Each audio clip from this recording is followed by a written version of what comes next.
Now, this was a fun Souls game. Not saying any other ones are bad, but Bloodborne has to be the one that sticks out to me the most. The introduction itself already gives you a sense of eeriness in the world. I think this introduction actually does good on the slight foreshadowing of the world. You'll be diving into seeing, as Garmin mentions, dreams, and then also dreams being a big part of the world, such as everything isn't what it actually seems to be, ignorance is bliss, things like that. It even does good on showing you kind of how gothic and creepy the world you're waiting to explore actually is off rip by showing the set of monsters on the side of your bed when you're first starting off and the mysterious disappearance of Garmin after him making you sign the contract. But this is just the beginning after all. Gameplay wise, I actually really enjoyed the combat and weapons. Best part about Bloodborne is that every weapon is pretty much viable, which is great and makes combat versatile because you get multiple different styles of play to utilize. I say all this, but I mainly use the saw cleaver if I'm being honest with you. The saw cleaver was honestly like my favorite weapon. I enjoyed the moveset. It was the most comfortable to me, and I tried a bunch of different weapons out actually. Like I'd use the saw cleaver, or my bad, the whirligig. That weapon just breaks the game, bro. Like once you get to that DLC and you get the whirligig, it basically just breaks the game. And I used the holy moonlit sword because that weapon is cool as fuck, bro. I actually enjoyed how I actually used arcane at the end of it. Then you started using the same blast that Ludwig used in his boss fight. I thought that was a really cool weapon. Even when it came to parrying, it felt really smooth and actually wasn't hard to do compared to other Souls games I played. But even then, I wasn't too experimental and stuck with the basic hunter pistol. Because either way, I would be a parry god, bro. I was a parry god. I was realizing and seeing everything before they even did it. And I was smooth with the parrying. But, and especially even once you get down enemy attack patterns and startups, bro, parrying is so easy and so much fun. And that shit does damage. Even I enjoyed the world of Bloodborne, but damn, I'll be lying if I said this game wasn't creepy as fuck. Playing this game past 1 a.m. is not worth your mental. It will have you stressing in the dark, bro. Like, you will not want to go downstairs or go outside. Once you go outside, your whole perspective is going to get changed. You're going to think things are just staring at you. I hate bugs the most in real life. Honestly, I really do, but like once you get to the woods, I forgot the exact name of the woods. Once you get to the woods, and then once they start throwing those bugs at you, those fly humans at you, yeah, that wasn't it. I thought that was a super creepy design. This is even including the random set of aliens that eventually appear in the game. Honestly, the aliens weren't that bad to look at though. Like eventually, once you actually got used to it, I don't think they were bad. I actually thought the ones that had like more of their antenna, or I don't even know what to describe them as, but I like the Celestials that have more of their antennas out, or whatever you would call them. I enjoyed those ones that did the long range AoE blast at you. I enjoyed those ones, honestly. But then they eventually threw like dog crow slash crow dog hybrids at you. And then, I don't have to speak on these things right here on top of the buildings. There's no point for me to even speak on these. Yeah, creepiest thing in the game. But fuck all that. Time to get into the bosses. The bosses, what we've all been waiting for. The opinion on the bosses. Most of these bosses, at least in base game, didn't really give me that big of an issue. Cleric Beast really ain't have that dog in him. Honestly, bro, he didn't. That was a free boss, easy mode. The Celestial Emissary was a free kill. He couldn't hide behind his homies forever from me, bro. Especially because when you think about it, he was basically just a normal enemy, just got bigger. Like, he kind of just showed us everything else that the Celestials had did, so it really wasn't all that surprising when we saw him.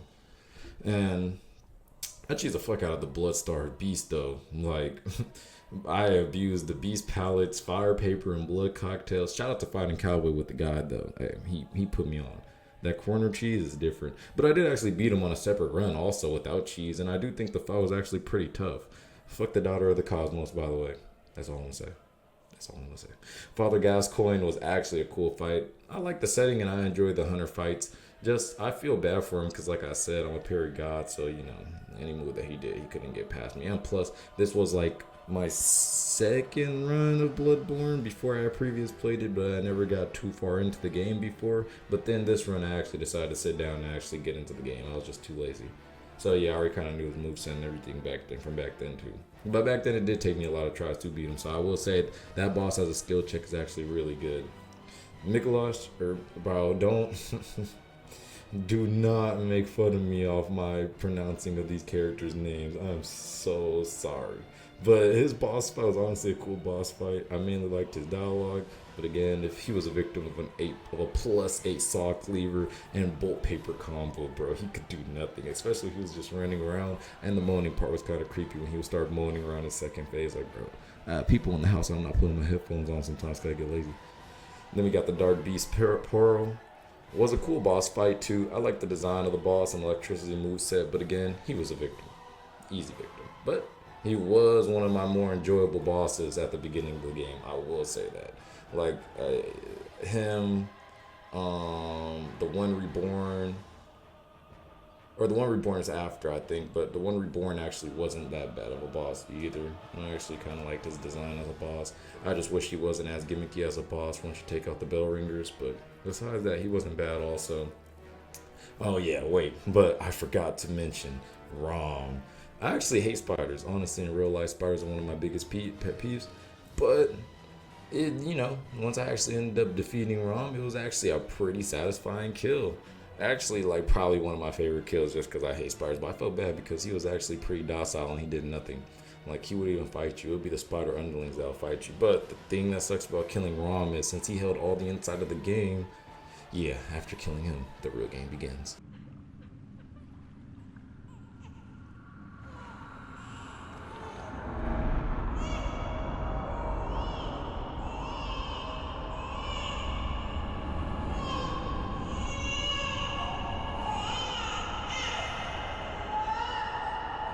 After defeating Rom and gaining more insight within the world, the game changes completely. I actually appreciate the addition of insight in the game because it's very unique in how once you gain more insight within the world, it starts to look completely different, such as enemy attacks changing, the fog clearing up, the moon becoming blood red, and the sky changing to a purple look. Also, like I mentioned before, Amidala start appearing around the map, just hanging around buildings casually while staring at you. Like I said, if I butcher these words, bro, do not get mad at me. But yeah, as they're staring at you throughout the map, I find that a very creepy feeling, especially since they're just hanging around, big ass hands just coming down slowly upon you. Even for your way to get into the DLC, you have to go behind a tree and have one literally grab you. And there's a whole boss fight with Amidala, but I didn't do it. Sorry.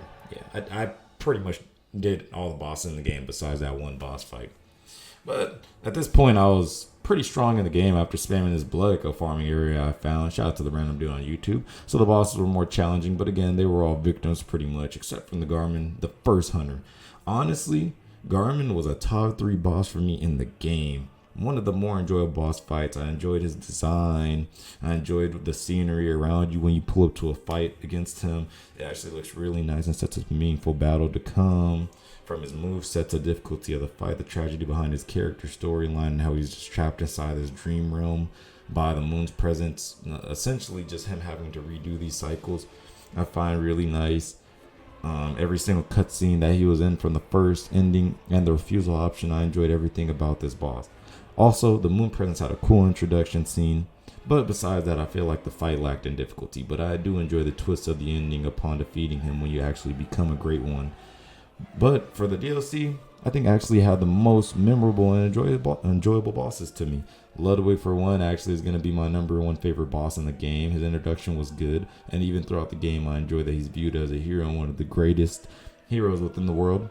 The first phase of his boss fight was the most annoying because of all the sporadic movements and one-shotting attacks, but eventually you get him to have health, and then that's when you get probably one of my favorite cutscenes in the game. And that's when you get to a second fight. There's second phase, which is actually probably even more enjoyable to the first phase, in my opinion, because he actually starts using humanoid fighting tactics. He stands on his hind legs because, bro's literally basically like a horse kind of thing with a bunch of eyeballs inside his mouth. Yeah, bloodbourne lore is actually pretty crazy when you get into it, because they actually believe that the eyes and putting them inside their bodies and everything will give them more insight within the world and get them closer to becoming gods. But back to Ludwig, he gets an ass pull and becomes the main character for a second after remembering the holy sword on his back like he had forgot about it. Like I said, I enjoy a good redemption story, and he has one of the coolest weapons in the game too, so that's a plus. And then we get to Lawrence, bro. Lawrence. You would think a nigga named Lawrence would not be one of the most annoying and hardest boss fights in the game, but no, you would be so wrong. Lawrence is the hardest boss fight in the game to me. Honestly, probably one of the hardest boss fights I've done. For one, he has one of the largest health pools in the game. And then for two, he literally has some of the hardest hitting attacks in the game. Thank God I didn't fight this man on New Game Plus, because bro, I would have been sitting there for hours. It already took me like a few hours in general to beat him, but it would have took even longer. But again, I did use summons in that boss fight at first. I ended up beating him by myself. So, the Dark Souls people, or the Souls-like people that, think they're perfectionists and want to speak on me beating it with a summon. Yeah, I didn't beat it with a summon. I did attempt though. I will say that. I did attempt to beat him with a summon, but it didn't work because his health pool was so big and the summons were basically useless against him. So, yeah, just for future reference, there's no point in using summons against him. He is the hardest boss fight to me, if that's what you guys want to know. Continue on the boss rush gauntlet of a DLC this is. Lady Maria actually was a very cool boss fight also. Most likely she's a tie for top 3 bosses in the game for me, honestly. But sadly, throughout the whole fight, she's a hunter. So like I said before, I'm a parry god. Living failures were literally failures as being a boss. I have more trouble with this hunter. Honestly, bro. This hunter right here was the most annoying hunter. Most hunters inside the game are actually way more annoying than these living failure bosses. But I will say I did like the scenery around them. That was actually pretty cool. And I did like when they started firing down the comets on top of you. I thought that was also pretty cool. Then we get to another tie for third favorite boss in the game, Orphan of Cause. Honestly, his moveset is so ignorant. His spam throwing his organ ball attacks at me, him constantly jumping to attack me and making me uncomfortable during the boss fight by constantly keeping me on pressure. And his phases are actually pretty cool. So yeah, I think that's why he's probably my third favorite fight. I think he actually gave me a really good challenge. I enjoyed how he constantly had you on your toes, constantly had you fighting. He really promotes the aggressive kind of playstyle you have to have in Bloodbourne. I feel like you have to play perfect against him. Honestly, for me personally, I think I actually did have a really good run my final time of me beating him. I will say, mixed in with a little bit of luck, I got lucky beating him. Throughout the game, I actually got to do all 3 of the different endings and enjoy them all. I may like the refusal ending the most since you actually get to free Garmin, but it is sad that none of these endings are actually necessarily good at all, considering the fact of the hunt will still continue even if you choose any of these options. Notably, the secret ending being the worst since you become a great one and becoming a god within this world. Bro, I had to re-record this multiple times. My bad for cutting myself off previously. This is, your boy sent from a different time period, bro. This is the future me. Basically, I said some wild shit on my last one, but I did enjoy every single ending. Maybe the secret ending was probably my favorite one, honestly. Just because I think it's cool that you actually become a great one, that you actually become a god, just like how in other Souls-like games that I play so far, you at least become a god at the end. So I thought that was pretty cool at the end. I do like the refusal option the most, just because I do like the ending fight with Garm, and then how you have to go out and fight the moon presence. I actually enjoyed those fights at the end. So yeah, those are probably my favorite endings. Can't really think of much else that I wish I had touched up on way more things in this video, but it'd be like that sometimes. I'm gonna start a channel, bro. You guys gotta give me a second. Let me work. Let me cook. But yeah, hopefully you guys enjoyed the video. Thank you to all the new subs I've gained. Thank you for all the likes on my last video. You guys went crazy on that video. I appreciate it all. Like, comment, and subscribe. Send Nation up.